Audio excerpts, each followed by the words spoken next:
Nima deding o? Nima deding do? Bashiring. Sen minnet qilgan.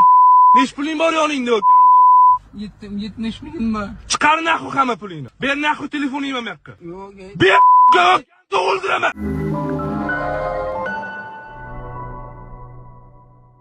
Sirdaryo viloyatining Guliston shahridagi choyxonada yong'in chiqib, portlashga sabab bo'ldi. Bu haqda viloyat favqulodda vaziyatlar boshqarmasi xabar berdi. Qayd etilishicha, holat bugun 2-dekabr kuni Taraqqiyot MFEda sodir bo'lgan. Soat 10:49 o'tganda ovqatlanish shoxobchasining oshxonasida yong'in sodir bo'lganligi to'g'risida favqulodda vaziyatlar boshqarmasiga xabar kelib tushgan. Ko'rilgan tezkor choralar natijasida yong'in to'liq bartaraf etilgan. Sirdaryo viloyati Sog'liqni saqlash boshqarmasining ma'lum qilishicha, hodisa oqibatida tan jarohati olgan fuqarolarga zarur tibbiy yordam ko'rsatish maqsadida ular Respublika shoshilinch tibbiy yordam ilmiy markazi Sirdaryo viloyat filialiga yetkazilgan. Voqea joyida esa vafot etganlar aniqlanmagan. Sog'liqni saqlash boshqarmasi ushbu bemorlar holatini o'z nazoratiga olgan. Mazkur hodisa yuzasidan qo'shimcha ma'lumot berib boriladi, deyiladi xabarlarda. Ushbu voqea bizga oshxona va umumiy ovqatlanish joylarida yong'in xavfsizligi qoidalariga qat'iy rioya etish zarurligini yana bir bor eslatdi. Xodimlarni o'qitish, texnik ta'minot va muntazam texnik tekshiruv inson hayotini saqlab qolishdagi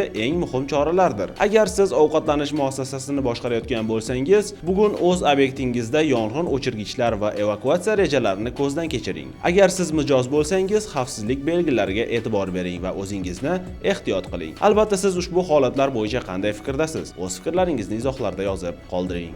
Shu orada ijtimoiy tarmoqlarda yana bir video tarqaldi. Ushbu videoda bir taksi haydovchisi o'z mijozini, ya'ni yo'lovchini ayovsiz kaltaklab, uni samosud qilgani ko'plab muhokamalarga sabab bo'ldi. Haydovchi nega bunday qildi desangiz, u ham o'zidan o'zi bu ishni qilmagan. Keling, avval ushbu holat qanday yuzaga kelganini birgalikda tomosha qilamiz. Nima deding menga? Nima deding o? Nima deding do? Bashiring. Sen minnet qilgan. Nech puling bor yoningda o?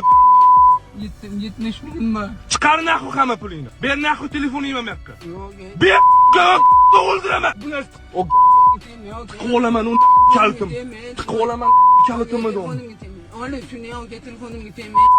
Onamdan qo'ya yodgorlik olgacha, onamdan qo'ya. Beramayman ku, onajon. Yig'laman. Onamdan qo'ya yodgorlik. Bashiring seni minnet qilaman degan. Kimasan bir tuppa tuzup olasan desam jallab. Yig'lama o, yig'laman qo'yo.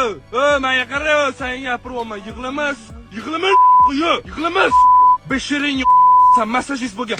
Kallangiz sen dono mujik bo'lgan o. Sen bilan gaplashyapman o. Yo'qollar qo'yindi. To'sh suka. Ko'rganingizdek, ushbu videoning asosiy sababi videodagi yo'lovchi yigit haydovchiga birga jinsiy aloqa qilishni taklif qilgani bo'lgan. Shundan so'ng ushbu holatlar yuzaga kelgan. Bugungi kunda ko'pchilik yoshlar orasida erkaklik gormoni, testosteron darajasining pasayib borayotgani, ba'zilarning esa xulq-atvori yoki psixologik holatida ayollikka moyillik paydo bo'layotgani haqida ko'p gapirilmoqda. Bu jarayon tasodifiy emas. Zamonaviy hayot tarzi, ovqatlanish va atrof muhit borgan sari inson gormonlariga kuchli ta'sir qilmoqda. Testosteron erkaklikning asosiy gormoni. U kuch, jasorat, faollik, motivatsiya, irodalik va jinsiy sog'liqni boshqaradi. Agar u pasayib ketsa, erkakning jismoniy va ruhiy xususiyatlarida sezilarli o'zgarishlar kuzatiladi. Masalan, mana shu videodagi yigit kabi o'zining ayolcha qarashlari bilan erkaklarga bo'lgan qiziqishi ortib boradi. Albatta, bu holatlar uchun ota-onalar farzandlari bilan tarbiyaviy soatlar o'tishi va ularga to'g'ri yo'l ko'rsatishi, u bilan doimiy suhbat qurishi, sog'lig'idagi muammolardan xabardor bo'lishi juda muhim hisoblanadi. Aks holda farzandini mana shunday insonlar qo'lida va ijtimoiy tarmoqlarda ko'rishi mumkin bo'ladi. Bu nafaqat ota-onaning o'g'il farzandlari tarbiyasi bilan shug'ullanishi, balki qiz farzandlarining ham tarbiyasi bilan jiddiy shug'ullanish muhim ahamiyat kasb etadi. Albatta, siz ushbu holatlar va taksi haydovchisining harakatlariga qanday qaraysiz? O'z fikrlaringizni izohlarda yozib qoldiring.